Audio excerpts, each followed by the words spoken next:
Thomas 77. Jesus said, I am the light that is over all things. I am all. From me all came forth, and to me all attained. Split a piece of wood, I am there. Lift up the stone, and you will find me there. It is difficult to put into words how profound this saying is. It describes the nature of the source of all things, the one Yeshua calls Father.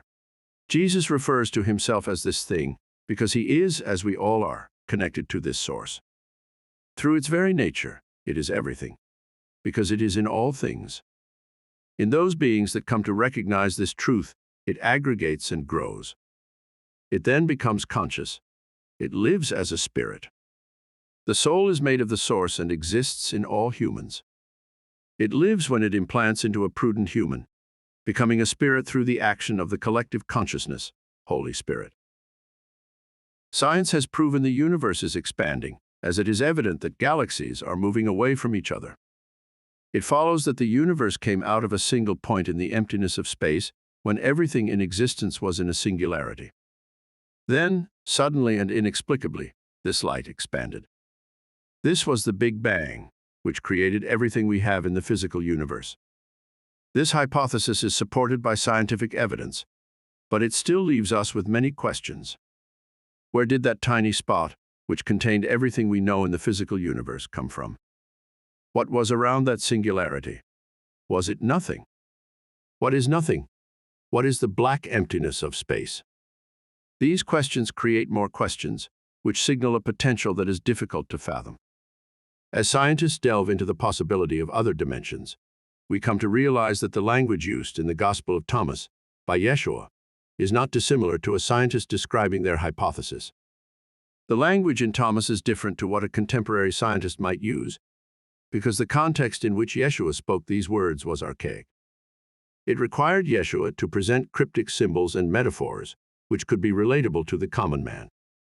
At the same time, some of the sayings needed to have an esoteric quality to ensure their longevity, reaching humanity in the 21st century. Light comes from a source of energy. When Yeshua talks about the light that is over all things, he is referring to the energy flowing over, around, and through everything. We could compare this to contemporary string theory or the Higgs boson, which explains how the smallest of particles obtain their mass. The difference in Thomas 77 is that there is a consciousness present, making a link between the source and the sun, all sentient beings. This consciousness should not be confused with the popular belief known as intelligent design. This idea links biblical myths and evolution. Essentially, this belief suggests that God is the designer of evolution.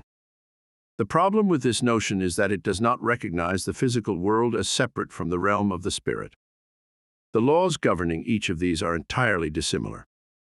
The fact that the light Yeshua speaks of is through all things in the physical world does not mean this thing is intentionally responsible for its creation. Thomas 97.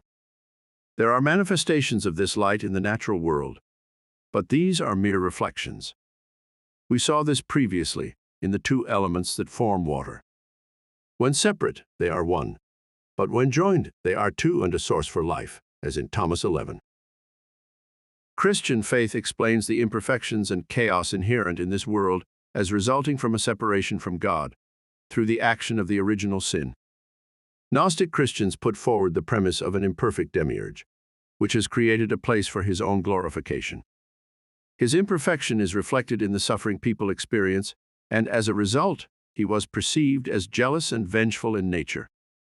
In the Gospel of Thomas, people are invited to accept that this world is a distraction from our true nature, which is unlike anything in this universe. The soul is something humans cannot see or experience with any of their senses. This is why humans must separate the physical from the spiritual. At the same time, they must recognize that to escape the physical, they need to minimize their suffering. Religion should not steer their decisions, which should be based on common sense about our reality, such as population control and responsibility for the environment. Praying to a God to change what is outside the realm of the spirit is senseless. This is not an argument against the possibility of miracles. It is the recognition of the reality of the soul and the reality of the physical as separate states of being. The mechanism of the physical universe is different to the realm of the spirit. Recognizing this liberates people from much of their suffering. Seeing the nature of this world as having its own phenomena, apart from the realm of the Spirit, brings peace. We know that the Spirit flows through it. The imperfections and chaos in this realm are symptomatic of the nature of physical materials, which have a finite life. Beauty in this realm does not last, because of its inclination to decay. These 4 dimensions are only a reflection of what exists in other stable dimensions. This is where Yeshua comes from and where enlightened souls move into. When Jesus tells us we can split a piece of wood or lift up a stone to find the source of all things, he is liberating us. People from the Abrahamic lineage are released from centuries of isolation, stemming from a belief in an authoritarian father who had imperfect human emotions. This is the God men created. Jealousy is an emotion driven by primeval urges for power and control over others. These emotions are rooted in the want of the alpha male to be the sole genetic father to the group's young. A God who punishes by killing and causing suffering is a reflection of primal fear and anger. This God has nothing to do with the nature of God, the Father, which Yeshua speaks of. A vengeful God is in fact a creation of men, who have been influenced by the lion referred to in Thomas 7. Religious texts describing such a patriarchal God reflected the writer's insecurities and primal heritage, not the reality of the Spirit and its nature. This shows us how the prophets and disciples were looking through a thick fog. This realm, the powerful one in Thomas 98. Seeing what God, the source, is like is liberating and profound. If we break down all materials into the smallest of known particles, we find there are spaces between these components too. These spaces are the fabric of the source. It brings peace and calm when we connect with it, because it is a constant, unlike the chaos of the physical realm.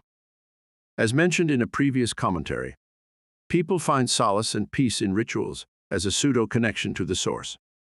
Rituals are calming due to their predictable nature. In times of great despair, religious rites and practices have great benefit, because people, momentarily, connect to this source. Yeshua wants the connection to be constant. This is what he presents us with in the Gospel of Thomas, the steps toward the perpetual link. Through these words, we know Thomas 77 is the pearl the merchant has found in Thomas 76.